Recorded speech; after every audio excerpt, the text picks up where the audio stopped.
Imaginez un instant que la valeur des actions françaises ne se mesure pas en euros, mais en or. D'un coup, on ne voit plus une progression constante, mais des montagnes russes absolument spectaculaires. C'est une histoire de confiance, de peur et d'une instabilité monétaire qui dure depuis plus d'un siècle. Regardez bien ces deux chiffres. D'un côté, février 1983. Il fallait moins d'une seule once d'or pour s'offrir tout l'indice boursier français. De l'autre, juin 2000, au pic de la bulle Internet. Il en fallait plus de 22. C'est un écart de 31 fois, c'est juste colossal. Ça raconte une histoire bien plus profonde que celle des simples marchés financiers. Alors, la question qu'on doit se poser est évidente. Comment est-ce possible? Qu'est-ce qui peut bien provoquer un tel grand écart entre une euphorie totale et une défiance quasi absolue? C'est exactement ce qu'on va décortiquer ensemble.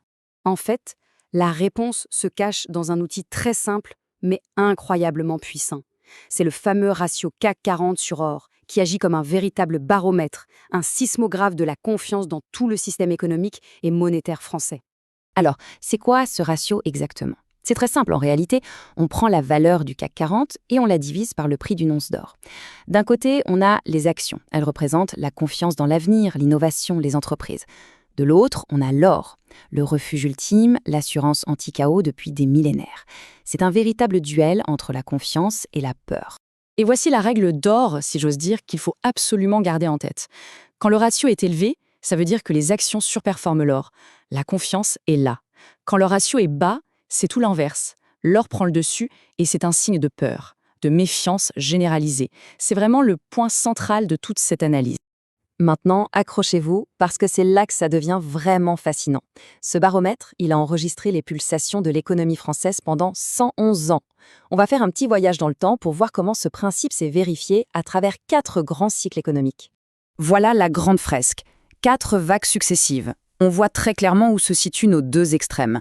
Le plus bas historique en 1983, juste après les dévaluations de l'ère Mitterrand, et le sommet absolu en 2000, au summum de l'euphorie techno.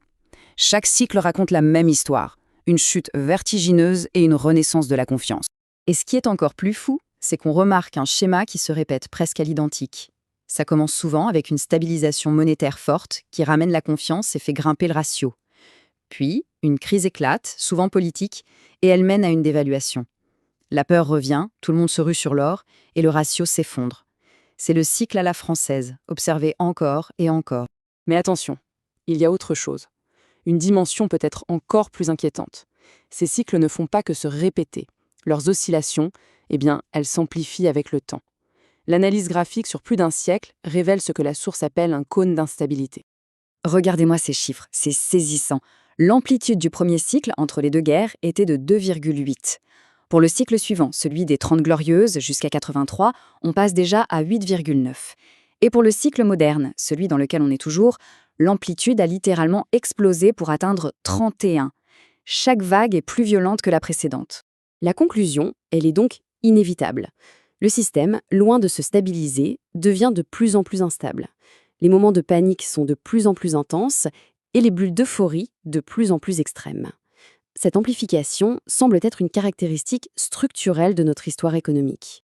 Bon, après ce voyage dans le temps, revenons à aujourd'hui. Que nous dit ce fameux baromètre en ce moment même? Eh bien, d'après la source, il nous envoie un signal d'alerte de niveau historique. Le ratio, en janvier 2026, selon la source, est de 2,23. Bon, ce chiffre, comme ça, il ne parle pas forcément beaucoup. Mais sa vraie signification, elle apparaît quand on le compare aux grandes crises du passé. Et là, on se rend compte qu'il traduit un niveau de méfiance extrêmement bas. Et ce graphique, il est sans équivoque. Le niveau actuel est quasiment le même qu'en septembre 2011, en plein cœur de la crise de la dette en Europe, et qu'en décembre 1939, juste après l'entrée en guerre. On parle donc d'un niveau de peur comparable au pire moment du siècle dernier. C'est là que réside tout le paradoxe. Le CAC 40 est au plus haut, ce qui devrait être un signe de confiance, mais l'or aussi est au plus haut. Le ratio, lui, est au plus bas. Qu'est-ce que ça veut dire? Que la méfiance ne vise pas tant l'économie réelle que le système monétaire lui-même. C'est un signal de défiance très, très profond. Finalement, qu'est-ce que toute cette épopée sur 111 ans nous raconte? Eh bien, elle nous raconte une histoire de méfiance chronique, presque culturelle, des Français envers leur propre monnaie. Cette comparaison est vraiment parlante. Aux États-Unis, sur la même période, le ratio Dow Jones sur or progresse, ce qui montre une confiance de fond dans le dollar. En France, Le ratio stagne. Il n'y a aucune progression sur le long terme, juste cette oscillation sans fin entre l'euphorie et la panique. La confiance ne semble jamais durablement acquise. Et cette phrase de la source résume tout parfaitement. En France, l'or n'est pas vu comme un placement spéculatif, mais comme une police d'assurance. Une protection qu'on se transmet de génération en génération contre un système monétaire qu'on perçoit comme instable par nature. Alors, au moment où ce ratio se retrouve dans une zone de danger historique, la vraie question est là. Que nous apprend ce siècle de méfiance sur ce qui nous attend? Est-ce que le schéma va encore se répéter? Et si oui, avec quelle amplitude cette fois-ci? C'est toute la question que ce baromètre nous pose aujourd'hui.